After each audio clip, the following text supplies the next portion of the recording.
En Santiago ti decides. Se tes entre 16 e 30 anos, xa podes votar nos orzamentos participativos da Concellaría de Xuventude.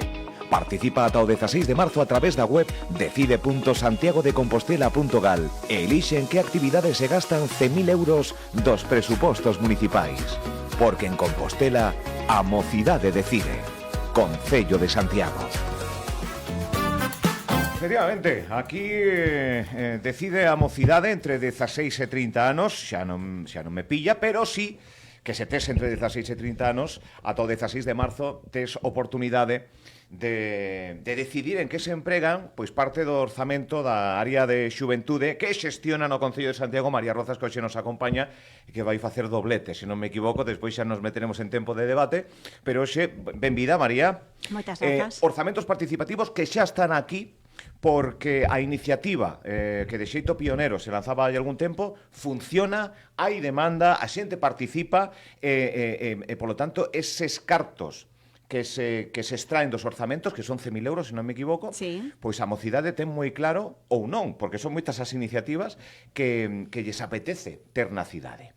Ven con novidades esta edición dos orzamentos ou seguimos coa forma clásica de que a xente vote e despois ocurren eses eventos? Ou hai novidades? Non, somos fieles, somos pois fieles á idea orixinal dos orzamentos participativos. Efectivamente, dos 100.000 euros de actividades do Departamento de Xuventude, da Concellería de Xuventude, pois son decididos polos mozos e mozas de Santiago entre 16 e 30 anos, é dicir, mozos e mozas nacidos entre 1996 e 2010. Que mal recordar eso, Sí, porque os que xa temos unha idade, claro, os que xa 2010. temos unha idade, escoitamos 2010, pero efectivamente aquelas mozas e mozos que naceron no 2010, pois este 2026 cumpren xa 16 anos e, por tanto, poden participar nos orzamentos participativos da Concellería de Xuventude.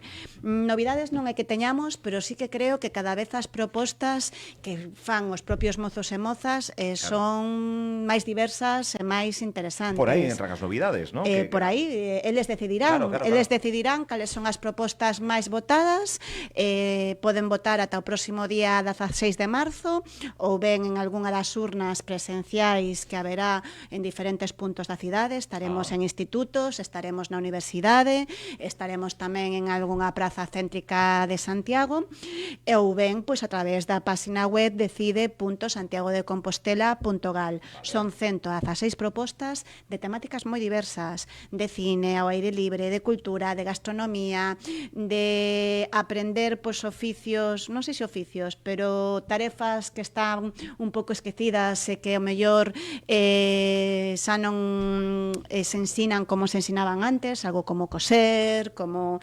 Aí a verdade é que a mí me sorprenderon reparar, facer reparacións, ter a capacidade para facer reparar pois un electrodoméstico ou algunha cuestión destas pequenas reparacións do domicilio, ou mesmo hai unha proposta para que vexades que a mocidade diversa que propón formación sobre como xestionar ingresos e facer a declaración da renda. Deses diversos. Sí, no, que interesantísimo, que un pode pensar que a xuventude pensa en actividades varias, sobre todo vinculado ao ocio, ao lecer, que tamén, cine ao aire libre, que foi unha das propostas que resultou, pero claro, é que isto é práctico pois entre a xuventude e non xuventude, pero son cousas moi prácticas, son resolutivos tamén. Oye, 100.000 euros, oye, pois mira, que nos ensinen a arranxar algo no día a día, costura, que interesante, Sí, é que isto é interesante dos orzamentos participativos, que eu creo que nos rompen eses estereotipos que moitas veces temos vinculados á xuventude e que non son certos, non? Por un lado, demostra que os intereses dos mozos e mozas son diversos, porque efectivamente pois hai moitas propostas vinculadas á música, ao cine, ao ocio, pero tamén hai moitas outras, como estas que decía antes, non?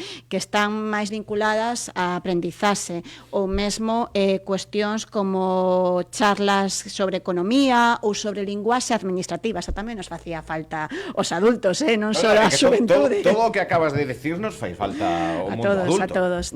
Ves, non hai tantas O diferencias. da renda, non hai, Non. Creemos que existe unha brecha xeracional, pero non é tan grande, non? Entón, por un lado, demóstranos que os seus intereses son diversos, pero por outro lado tamén nos demostran que é falso esa percepción que existe de que a xuventude non quere participar. Non, os orzamentos participativos demostran xusto o contrario. Os mozos e mozas de Santiago queren participar, fan propostas e despois son eles as que deciden que propostas o Departamento de Xuventude pois executará. Hai un período de votación, insisto, con furnas, tamén con voto telemático ata o 16 de marzo. Depois, supoño que un período de as máis votadas, ou cales saen adiante? Salen adiante, son 100.000 euros, teñense que repartir o que den os cartos, efectivamente. 100.000 euros parece moito, pero non o é.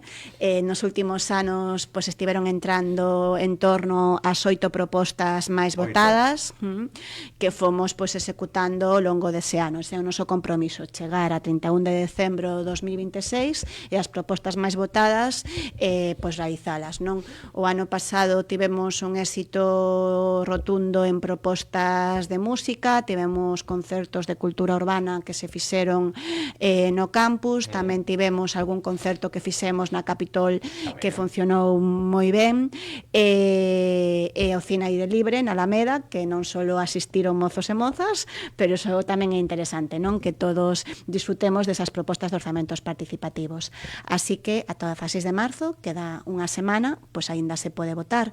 Só pode haber unha votación con 3 propostas ordenadas por interese, por prioridade. A primeira proposta 3 puntos, a segunda 2 e a terceira 1. Por que se fai así? Porque non queremos que os mozos e as mozas, a xente que vota, voten solo a proposta que o mellor eles presentaron, que tamén está ben, pero creo que é interesante coñecer que outras propostas hai, ver outras visións e tamén facer esa votación a outras que non son a túa. Empeza a quedarse escasa esa cifra de 100.000 euros. Bueno.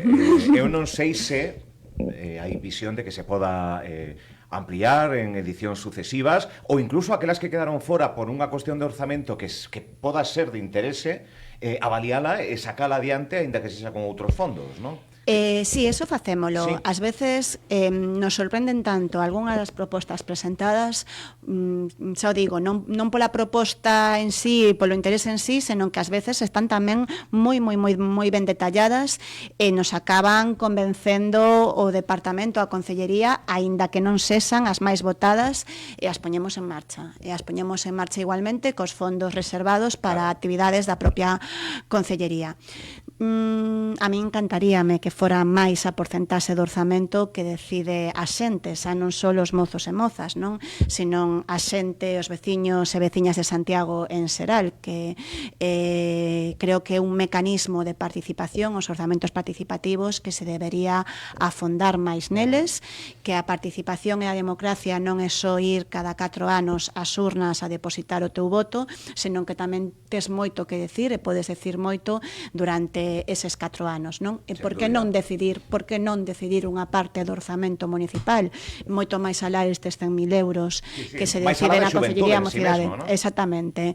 De feito, como sabes, eu fui concellera de Facenda nun mandato anterior, no goberno de Compostela Berta, con Martiño Noriaga como alcalde, e nese mandato facíamos orzamentos, fixemos orzamentos participativos para toda a cidade. Agora os temos en xuventude, eu creo que están máis que consolidados, temos unhas cifras de participación que son a envesa de outros lugares onde fan procesos participativos. A min chámame de diferentes lugares do Estado español dicindo, wow, pero como consigues que participe tanta xente? De feito, Un pouco ao fío deso, Santiago acollerá un congreso ibérico de concellos de administracións de España e tamén de Portugal de orzamentos participativos. Un pouco será sede, un pouco como sí, como exemplo. Este 2026, cara a final do 2026, bueno. pois seremos sede dese congreso que se realiza cada 2 anos, que escolleron Santiago pola iniciativa dos orzamentos participativos de xuventude e polos datos, os vos datos que estamos tendo en participación. Pois parabéns. Moitas grazas. Parabéns á xuventude, parabéns á xuventude, animar a que participen. Eso, outro tema, factoría da mocidade, eso que anunciou xa hai algún tempo, que falando de cartos fai falta financiación, sería un proxecto de rexeneración dunha zona importante de Santiago de Compostela, dun edificio bastante en ruína. Como está ese proxecto? Sigue adiante? Sigue dando pasos? Sí, por suposto, é un proxecto moi interesante, moi ambicioso tamén. Estamos a falar de facer e construir unha factoría, un edificio para os mozos e mozas de Santiago no esquelete do que iba a ser o antigo Parque Comarcal de Bombeiros, ese esquelete a medio construir que está ali en Salgueiriños, e a aposta pois é importante porque son 5 millóns de euros dos que temos catado fondos europeos. E máis alá do edificio, que, insisto, o anteproxecto é espectacular, contempla todo o que a día de hoxe pode ser de interese para o colectivo mozo de diferentes idades, porque contempla desde a parte máis de ocio a parte máis de cando comezan a traballar, coworking, tamén hai espazos de biblioteca, espazos de sala de concertos, unha sala de concertos cun aforo importante de 800 persoas, podcast, ten de todo. A verdade é que é un proxecto moi ilusionante, nos sentimos moi contentas e contentos de ter conseguido eses fondos europeos a través da ADIL, e o proxecto continúa en marcha. Este 2026 están 300 e pico mil euros no orzamento do 2026. Por aí va, sí. Sí, está esa contía é para a redacción de proxecto e para despois a dirección de obra, e podo decir que xa está na fase final o expediente, porque está pendente de fiscalizar desde fai, o inicio desa redacción de proxecto desde fai pois uns días, non? Entón o proxecto continúa adiante, por suposto, e a verdade é que eu creo que vai marcar un antes e un despois para os mozos e mozas de Santiago. E tamén por algo que eu creo que aquí todas as familias que teñen fillos adolescentes estarán de acordo comigo.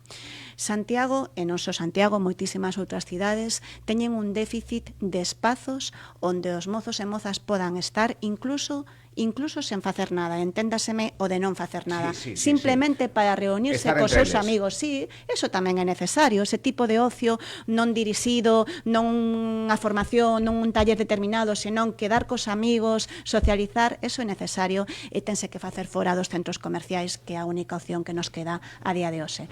E para eso tamén será esta factoría moza. No mellor dos casos, cando empezaría a ser realidade esa primeira pedra? No mellor dos casos, da factoría da xuventude. Pois é desexo, non... É desexo. Na proposta no expediente que está en licitación para redactar o proxecto por un lado e para contratar a dirección de obra, contémplase que esa dirección de obra comezará no ano 2027. Eu non me atrevo a dar un mes, porque estas cousas, a sabedes que teñen moita burocracia, xa non só do Concello de Santiago, senón que son fondos europeos, a Unión Europea tamén é moi estrita nese sentido, pero máis alá de que sexa nun mes determinado, a factoría vai para adiante, que é o que importa. Invitamos outro día, imos entrar en tempo de debate, porque leva tamén áreas sensibles de relevancia, máis alá de xuventude, pero aproveitando os orzamentos, aproveitando tamén esa factoría da xuventude, gustaríame antes de despedila e que se quede para o tempo de hai debate, que falaremos de dous temas que penso que tamén son interesantes, como son os alugueres, toda a tensionada, a posible entrada dos VTC en Santiago de Compostela, pero antes unha noticia que coñecimos estes días, e xa que a teño aquí, pois teño que preguntarlle, que son as declaracións, xa lle preguntaron, son as declaracións da xente de Sumar Galicia, que xa está en modo electoral, que empeza a intentar pois facer algún tipo de coalición previa, titulares que xa vemos en diferentes medios, de que Compostela Aberta, os rosonistas, que así o define a xente de Sumar, e Sumar deberían ir xuntos ás municipais. Teño aquí a vostede, a candidata de Compostela Aberta. non sei, isto, como se toma isto a señora Rozas? Bueno, que eu creo Estamos que... en modo electoral xa, sí. Bueno, ¿no? eso claramente, sí, ¿no? non? Eso claramente ainda Se falta algún día moito. deixamos de estar, pero sí. Eso claramente aínda falta moito, Vale. porque aínda falta un ano e pico para as eleccións. Sempre que me preguntan por cuestións vinculadas ás eleccións municipais do 2027, dende Compostela Aberta sempre contestamos o mismo. Nos estamos centrados en traballar, estamos no goberno, en traballar, en mudar, mellorar pois a vida dos veciños e veciñas naquelas áreas onde temos responsabilidade, non? Ainda non estamos pois en esta etapa xa preelectoral que parece que sí que están outros. En relación a esas declaracións, eu creo que a quen lle corresponde explicalas é a Sumar, que foi quen as dou, non? O seu portavoz de Sumar Galicia. Polo que respecta a Compostela Aberta, en Compostela Aberta somos unha forza que estamos consolidados, que aglutinamos diferentes sensibilidades desde o principio, desde 2014 que a nosa forza se constituiu, eso é o que manteremos cara ao futuro. Pero, insisto, esas declaracións pois haberá que preguntarllas ao voceiro de Sumar Galicia. Pero bueno, sí que se podría contemplar este escenario como outros moitos. Oi, a política é moi variable. Por eso. Eu creo que se algo nos demostrou a política nos últimos anos é que poden cambiar moitas cousas en moi pouco tempo, non? En moi pouco tempo. Pero, insisto, Compostela Aberta estamos centradas en que aquelas cuestións que están dentro das nosas áreas de responsabilidade no goberno pois saían adiante. Temos nas mans cuestións moi importantes para a cidade, como pode ser o transporte público, como pode ser mellorar a vida dos veciños e veciñas de Santiago a través das políticas sociais. En eso estamos enfocados pues en estes momentos. Ninguén dubida que será vostede a candidata de Compostela Aberta. O que a organización decida. Bueno, María Rozas, graciñas por vir, por explicar os orzamentos participativos que están funcionando moi ben, que unha involucrarse na política da xente máis nova, de coñecer que hai uns fondos, de que non son finitos, de que se poden dedicar en certa medida a aquilo que nos gusta, bueno, coñecer as iniciativas da mocidade a mí me resultou verdadeiramente curioso, esas 116, non todas, pero as máis chamativas. Non se me levante, se quere cambiar de sitio está a tempo, vale. Pero entramos en tempo de debate, ¿lle parece? Vale, estupendo, pois moitas gracias. María Rozas, graciñas por vir, gracias.